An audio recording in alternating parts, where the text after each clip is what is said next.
Pero wa hisguti nga atong ekonomiya nitibugsok na 200,000 kapin ka mga law enforcers ang gikuman sa DOJ aron pagpangita ni Bato de la Rosa. Nabilong gani kas Duterte's group, ang imong kaso magpatong-patong. Mabilong gani ka sa Marcos group, wa kay kaso. Nya kung dunay mosulti against sa mga Duterte's group, moingon lang na ako'y ebidensya anang iyang confidential fund, impeachment man dayon. Ang Supreme Court karon so far sa akong nabatian, gipanalipdan gid nila ang Philippine Constitution. Kinsay mo violate sa atong Philippine Constitution o sa atong justice system, mao nay mga membro sa bitin. Dadagan ang Dito News Update. Moabil ba kanang kamaong mo hinulsol sa sala? May mangutana ko ninyo, di man kay mo daghan din hiron, kinsa ninyo nga sugod karong orasa musaad na gyud nga dili na magpakasala tas kamot. Ana ba isa ba? Isa. O kanang wa mo isa, pasabot mukuyog yun mos bitin. Ha, mao na inyong gusto? Mukuyog yun mos bitin. O kamong ni isa, congratulations, pwede na mo mga matay. Pero kamong wa mo isa, daghan ra ba kay diri wa mo isa? Unsa may desisyon gid ninyo? Mukuyog mos bitin? Karon ra ba diri sa ato sa nasod nato, masimbahan man or gobyerno, nagsige biya tag-away-away. Kay matud pa ni Kristo, magdinumtanay gyud ang kaliwat sa bitin ug ang kaliwat ni Maria, ang kaliwat sa babae. Magdinumtanay, sige tag-away. Nya si Kristo ra ba say nagsulti, ang mag-unay-away mahugno. Ang pamilya nga mag-unay-away mahugno. Ang gingharian nga mag-unay-away mahugno. Ug ang nasod nga mag-unay-away mahugno. Tanawa karon ang atong nasod. Nag-away ba o wa? Purting awaya gyud. Nya tanawa unsa na rin hitabo sa atong ekonomiya. Wa ra ba kay nihisguti karon? Ang gihisgutan ra ba karon unsaon pagdakop si Bato de la Rosa? Unsaon pag-ilis ang bag-ong liderato sa Senado? Mo na ro ilang sikat kayo kadtong pinusilay or sinalbahay dito sa Senado, mao na ro sikat kayo. Pero wa hisguti nga atong ekonomiya nitibugsok na nga atong peso 40 nang gamayag value ikumpara sa dollar 60 na kapit. Nga wa natay mga investor sa atong nasod. Wa na hisguti. Ug ang atong utang 40 nang dakua, 19 trilyon na. Unsaon pagbayad? Nga wa man tay mga investors na, foreign investors. Hasta ganing atong tourism, purting pagkatibugsuka, gilupig na tas atong mga silingan nga mga nasod dinhi sa Southeast Asia. Wa na hisguti. Og labaw nga wa hisguti karog maayo nga trillions ang nawa sa atong kwarta nga gikawat sa mga kawatan sa atong nasod. O kinsa ni sila why nagukod nila. Kay kanang ilarong gigukod, gimanhunt nila si Bato de la Rosa. Matod pa ganis balita, katawa lagi ko, 200,000 kapin ka mga law enforcers ang gitagaan karon og kuman sa DOJ aron pagpangita ni Bato de la Rosa. Kay aron ma-implement gyud ang warrant of arrest na gikan sa ICC. Ana. Dili to warrant of arrest gikan sa atong korte, gikan sa ICC. Unya kaning ICC nga warrant of arrest para ni Bato de la Rosa, do na pa ni pending nga petition questioning sa iyang jurisdiction to sa Supreme Court. Ang Supreme Court murag karong adlaw. Karon May 25, basin karon mopagawas sa ilang judgment kung doon na ba'y jurisdiction ang ICC aron dakpon si Senador Bato ginamit ang maong warrant of arrest. Gi-arguhan pa na sa Supreme Court og sa akong nabati niya tong oral argument nila nitong niaging adlaw kanang ilang senior associate diha justice nga si nisikat man aron kay siya may tigsuwat anang mga mahug og anti-administration nga desisyon si sana Leonin. Sa ilang oral argument simple kayo ang pangutana ni Senior Associate Justice.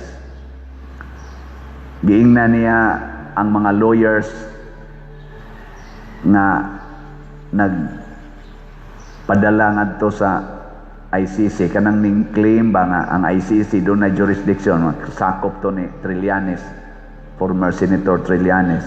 Kisa to nga mga lawyers Conti ba to kisa to mga lawyers. Ang pangutana ra gyud motoo ba ka na ang atong justice system sa nasod effective and operative? Too. Nya nganong doon na pa may panginahanglan sa ICC na active man ta dinhi. Ingon siya kuan manggod kanang dili na question sa korte ang mga biktima manggod sa EJK kay related man ni sa kaso ni President Duterte ang kang Bato. Ang mga biktima manggod sa EJK maglisod sila file o kaso dinhi sa nasod nato kay dili kalihok ang korte. Insya sunod sa pangutana doon na ba'y inability sa atong mga korte para muhir ani mga EJK?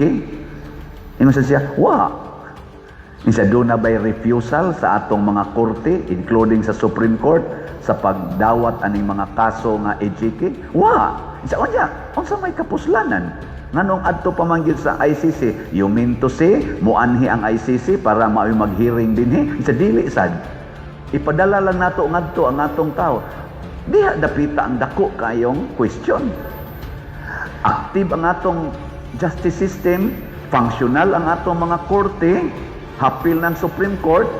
Kaya insulto ba yan sa atong mga justices sa Supreme Court nga ingnon nimong inability, unable nga muhir aning EJK related to President Duterte and Bato de la Rosa mo nang ipadagin sila sa ICC kay only ICC can find justice sa biktima sa EJK. Mo to ang giklaro sa wa pa sila gipagawas pero sa ila lang argumentasyo ba ako di man ko lawyer, civil lawyer, canon lawyer raman ko. Sa ila lang argumentation klaro na kayo nga ni-claim og authority ang atong korte dinhi sa ang atong Supreme Court nga dili na ta angay hilabtan. Doon na pag-i-mention dito si katong justice sa si Leonin nga do you mean anang imong pag-ingon nga ang ICC makatabang yun sa mga victim sa EJK? Murag ingon aning pagkasulti ba? Do you mean nga ang atong justice system dinhi secondary lang sa ilang mga judges dito? Insa dili sad, insa because it's an insult to us. Ni agree po siya. Pero ang balik na sa pangutana, unya nganong man kinahanglan magitang ipada nga tos ICC?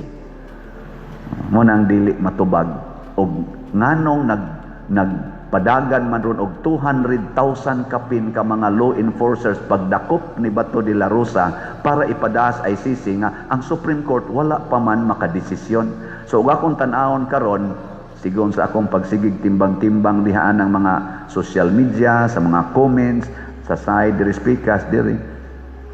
Ang nagkahiusa karon nga nag-away Marcos Group og Duterte's Group. Nabilong gani kas Duterte's Group ang imong kaso magpatong-patong. Mabilong gani ka sa Marcos Group, wa kay kaso. Musulti gani ka against sa Marcos Group, perte nimong kaso. O mo na nanulti na las Bato, sila Marcolita, sila si sanay nga na Escudero, sila si Villanueva, Jinggoy, perting kaso nila karon. ana. Pero di gani ka mosulti, awa kay kaso. Mga igsoon, ang atong nasod gitawag natog motherland, inahan. Si Maria gustong mo manalipod sa atong nasod. Mauni ang atong inahan. Kung wagtang na ang atong kaugalingnan ug maguba na ni mahugno ning atong nasod tungod aning ilarong away-away, ang hustisya sa atong nasod pakialaman na, sa Tagalog pakialaman, hilabta na sa mga tagalaing nasod, ug ang ila ditong hustisya maunay i-impose diri sa atong hustisya. Unsa may tawag nato? Ulipon. Unya karon kay ang dako kay natong problema kana mangyong nangawagta nga kwarta nga trillions. Ang mohisgot ana unya mo pinpoint og tao nya mabilong dito sa Marcos Group, kasuhan man dayon kinsa may musulti. Kinsa pa may mo pinpoint. Nya kung dunay musulti against sa mga Duterte's group, moingon lang na ako'y ebidensya anang iyang confidential fund, impeachment man dayon. Tagaan man dayon dakong pagtagad. Na ako'y ebidensya nga kanas Bato de la Rosa, kauban na ni Duterte, President Duterte, kasuhan dayon, tagaan day guaran. Pero nga musulti nga, di ay mga malitang kwarta among gideliver ni Kuan, among gideliver ni Kuan, among gideliver. Ang nagsulti anak, mao naman hinuoy kasuhan. Nya katong gihisgutan dili kasuhan. Kung mauna ni ang atong justice situation sa Pilipinas, maluwas pa kata. Og ang pipila ka mga kamot karon sa Ginoo nga nagpakita sa Senado, kay ang Congress nakuha naman, ang Congress kauban naman sila sa executive department. Nya executive department naa na nila ang police, NBI, DILG ug uban pa si ITG. So ila na. Nya ang Congress ila na sad. Ang nakaaligre sa Senado kay dunay ni kalit og tumaw nga wa nila makontrol kanang gitawag ro nila og the Brave 13. Tungod atong pagkalit og tunga ni Senador Bato de la Rosa atong pitsa 11, nailisan ang liderato sa Senate, ug karon ang naglingkod sa Senate giatake nagmaayo sa executive ug sa Congress kay ilan ng taktakon. Ang nakaapan lang sa Senate kay ang minority ni atake sa majority, wa sila magkahiusa. So muna ang pangutana karon, kanusa ka na maka sustenir og barog ang gitawag natog Brave 13 nga nagpungasi namang ilang mga kaso karon. Nya ang kanisang bag-ong minority kauban nilang Senador Soto, nilang Lacson, sigig paningkamot nga mabungkag na ginang bag-ong nilingkod, pila pa lang kaadlaw nilingkod, bungkagon gid nila kay nabati kuno ang naong sa Senado. Ambot nindot mang naong sa Senado sa una, naway hearing-hearing sa flood control, wa nay hearing-hearing sa mga trillions nga nawa, ambot nindot baka to tan-awon ilang naong. So naay gubot karon sa Senado. Ang ato na lang paglaom ang Supreme Court. So far, ang Supreme Court wa pay bias natong nakita. Balaod yun. Ang Supreme Court karon so far sa akong nabatian, gipanalipdan gid nila ang Philippine Constitution. Kay ang Philippine Constitution mao na ganay atong backbone. Pero og atakiho na sa ng Supreme Court unya, makapiog baka sila. Kay sa una ra ba giatake ang Supreme Court, gi-impeach ang Chief Justice. Unya sarog i-impeach na sa niya ng Chief Justice, pangitaan na sa nagmanga apan. Nya ari ra ba magsugod ang impeachment sa House of Congress? Malusno gyud. Gamiton ang gahom. Og simple ra kayo ang akong analysis, kinsay mo violate sa atong Philippine Constitution o sa atong justice system, maunay mga membro sa bitin. O kinsa tong Muhigugma sa atong justice system sa Pilipinas o sa atong Philippine Constitution, maunay mga anak ni Maria. Kay ang bitin, mupaak gina, mupatay gina. Si Maria naghatag og kinabuhi. Bisan namatay iyang anak, naghatag siya og kinabuhi. Pero ang bitin, mupatay gina. Munang daghan yung nangamatay nato sa flood control na way klaro, sa kagutom karon, sa mga drugas karon, daghan na sang gipatay sa mga drug addict, sa insurgency karon ana say mga ambush wa nay kuan nangamatay na mga matay kita basta ang bitin mo'y muhawd.